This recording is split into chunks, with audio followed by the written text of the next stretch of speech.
నమస్తే, welcome to Telugu one health. నేను రూపానాథళ్ళ. ఈరోజు మనతో పాటు స్టూడియోలో ఎవరున్నారో తెలుసా మీకు? డాక్టర్ చిట్టిపొట్ల మధుసూదన్ శర్మ గారండి. ఆయుర్వేద వైద్య నిపుణులు, అలాగే వంటింటి చిట్కాలు చెప్పడంలో సిద్ధహస్తులు. ఈ వైద్య విధానంలో గత 35 సంవత్సరాలుగా అపార అనుభవం కలిగినటువంటి వ్యక్తి. ఈరోజు మనకున్న డౌట్స్ని, కావాల్సిన చిట్కాల్ని సార్తో మాట్లాడి తెలుసుకుందాం. సార్ నమస్కారం. నమస్తే అమ్మా. ఎలా ఉన్నారు సార్? బాగున్నానమ్మా, మీరు ఎలా ఉన్నారమ్మా? బాగున్నాను సార్. సో ఈరోజు ఫస్ట్ టాపిక్కే నేను హెడేక్ గురించి తీసుకుంటున్నాను. ఎందుకంటే చాలామందిని చూస్తున్నాం ఈ మధ్య. మైగ్రేన్ అంటారు, లేకపోతే ఇంకేదేదో వర్టిగో అంటారు, రకరకాల తలనొప్పి సమస్యలు అన్నమాట. వీటికి పరిష్కారాలు ఆయుర్వేదంలో చెప్పండి. తప్పకుండా.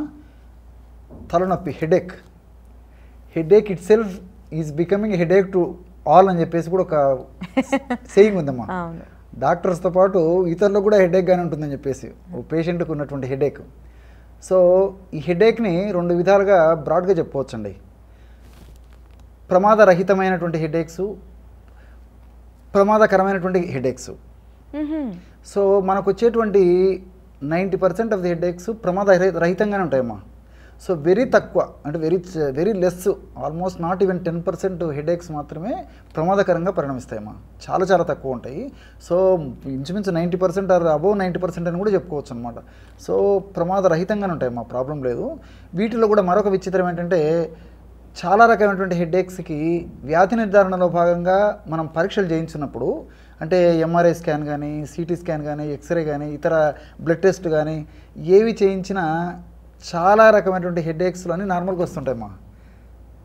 దాంతో పేషెంట్ కూడా ఏంటంటే నేను ఇంత ఖర్చు పెట్టుకుంటున్నాను, మరి పరీక్షల్లో చూస్తే ఎంత నార్మల్గా ఉంది, నా హెడేక్ ఈ విధంగా ఎందుకు ఇంత ఇబ్బంది పెడుతుందని చెప్పేసి కూడా చాలా డిసప్పాయింట్ అయిపోయి కూడా చాలా బాధపడుతుంటారు.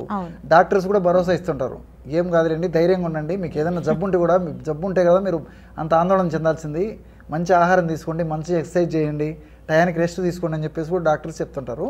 మరి నేను చెప్పినటువంటి ఇప్పుడు చెప్పబోయేటువంటి ఈ రెమెడీ ఏదైతే ఉందమ్మా, అది ఏ రకమైన హెడేక్ అయినా పనిచేస్తుందమ్మా.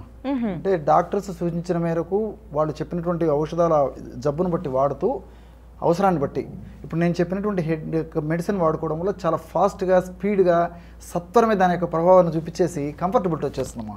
సో ఆ యొక్క ఔషధం ఎలా తయారు చేసుకోవాలంటమ్మా, ధనియాలు, సోంపు గింజలు, బెల్లం, ఈ 3 పదార్థాలతోనే మంచి రెమెడీ తయారు చేసుకోవచ్చు.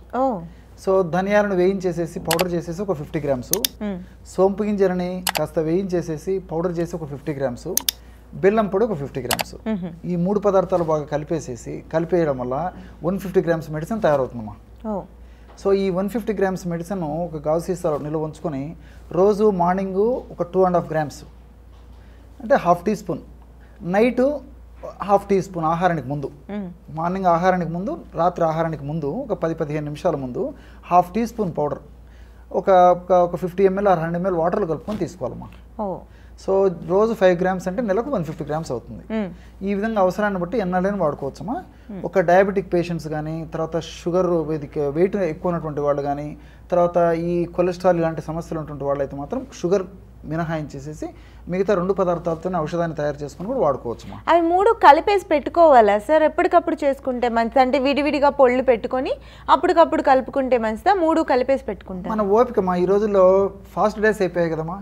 జనాలకి ఏమంటే రెడీమేడ్కి కావాలి, ఫాస్ట్కి కావాలి, టైం దొరకదని చెప్తుంటారు. కాబట్టి మీరు అన్నట్టు మంచిదమ్మా, అది కూడా ప్రొసీజరు. సో ధనియాలు మన ఇంట్లో ఉండేటివే, తర్వాత ఈ సోంపు గింజలు మన ఇంట్లో ఉండేటివే, తర్వాత బెల్లం మన ఇంట్లో ఉండేదే.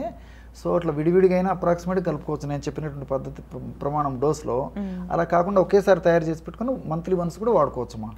సో ఎక్కువ రోజులు మాత్రం తయారు చేసి పెట్టుకోవడం వల్ల ఎక్కువ రోజులు నిల్వ ఉంచుతగిన దాని యొక్క ఔషధ గుణాలు తగ్గిపోతాయి. కాబట్టి సో మ్యాక్సిమం 2 months కంటే ఇలాంటి ఔషధాలు నిల్వ ఉంచకూడదమ్మా, అది ఇలా ఎఫికసీ పోతుందమ్మా.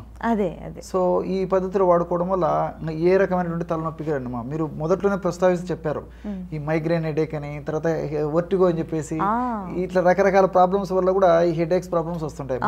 తర్వాత మానసిక ఒత్తిడి వల్ల లైట్స్ చూసినా తట్టుకోలేక తలనొప్పి వచ్చేస్తుంది, ఎక్కువ సౌండ్స్ బేర్ చేయలేరు. ఎగ్జాక్ట్లీ. బీపీ వల్ల హెడేక్స్ వస్తుంటాయి, తర్వాత ఈ గ్యాస్ట్రిక్ ప్రాబ్లం వల్ల హెడేక్స్ వస్తుంటాయి, మోషన్ ఫ్రీగా కాకపోవడం వల్ల హెడేక్స్ వస్తుంటాయి, తర్వాత ఈ టెన్షన్స్, మానసిక ఒత్తిడి వల్ల హెడేక్స్ వస్తుంటాయి. ఇలా రకరకాల కారణాల వల్ల వచ్చేటువంటి హెడేక్స్, ఏ హెడేక్స్కైనా నేను చెప్పినటువంటి రెమెడీ చాలా చక్కగా పనిచేస్తుందమ్మా. రెండోది ఏంటంటే, మనం ఆధునికంగా ఆలోచించినప్పటికీ ఈ ధనియాల్లో ఈ టోకోఫెరాలు, అదేవిధంగా టర్పినిన్, కొరసెటిన్, అదేవిధంగా బోర్నియాలో ఇలాంటి అనేక రకాలైన కెమికల్స్ ఉన్నాయమ్మా. ఇవన్నీ కూడా సెల్ డ్యామేజ్ని అరికడతాయి. అదేవిధంగా ఎస్పెషల్లీ బోర్నియాలు ఉంది కాబట్టి బోర్నియాలు కూడా ఏమంటే స్ట్రెస్ లెవెల్స్ని తగ్గిస్తుందమ్మా.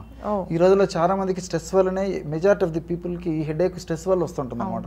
సో స్ట్రెస్ ఎప్పుడైతే తగ్గిపోతుందో దానివల్ల హెడేక్ కూడా తగ్గిపోతుందమ్మా. స్ట్రెస్ని తగ్గించేటువంటి గుణం ఈ ధనియాలు ఉన్నటువంటి బోర్నియాలు ఉందమ్మా. అదేవిధంగా సోంపు గింజల్లో కూడా రకరకాలైన కెమికల్స్ ఉన్నాయమ్మా. ఎనథాల్ ఉంది, ఫైబర్ ఉంది, ఇలాంటి అనేక రకాలైన కెమికల్స్ కూడా ప్రత్యక్షంగా పరోక్షంగా ఈ హెడేక్ తగ్గడానికి ఉపయోగపడుతుంది. అదేవిధంగా బెల్లం అమ్మా, బెల్లం మంచి న్యూట్రియంట్, అదేవిధంగా బాడీని కూల్ చేస్తుంది, ఐరన్ ఉంటుంది. ఎగ్జాక్ట్లీ ఐరన్, కాల్షియము, తర్వాత ఈ ఫైబరు ఇలాంటివన్నీ మంచి మంచి ఉంటాయి. తర్వాత కాల్షియం ఉంటుంది, మెగ్నీషియం ఉంటుంది, ఫాస్ఫరస్ ఉంటుంది. సో ఈ న్యూట్రియంట్స్, మైక్రో న్యూట్రియంట్స్ చాలా బాగుంటాయి బెల్లంలో, బాడీని కూల్ చేసేస్తుంటుంది. రెండోది ఏంటంటే డిప్రెషన్ లెవెల్స్ ఏదైనా ఎక్కువ ఉంటే డిప్రెషన్ లెవెల్స్ తగ్గించేదానికి కూడా బెల్లం ఉపయోగపడుతుందమ్మా. సో ఈ మానసిక ఒత్తిడి, డిప్రెషన్ ఇలాంటి కండిషన్స్ ఉన్నప్పుడు కూడా ఆ బెల్లం వాడుకోవడం వల్ల ఆ యొక్క సమస్య నుంచి త్వరగా బయటపడవచ్చు. కాబట్టి ఇది అనేక విధాలుగా బెనిఫిషియల్గా ఉంటుందమ్మా. అన్ని సైడ్ బెనిఫిట్స్ ఉంటాయి, ఎలాంటి సైడ్ ఎఫెక్ట్స్ కూడా ఉండవు. Right, thank you.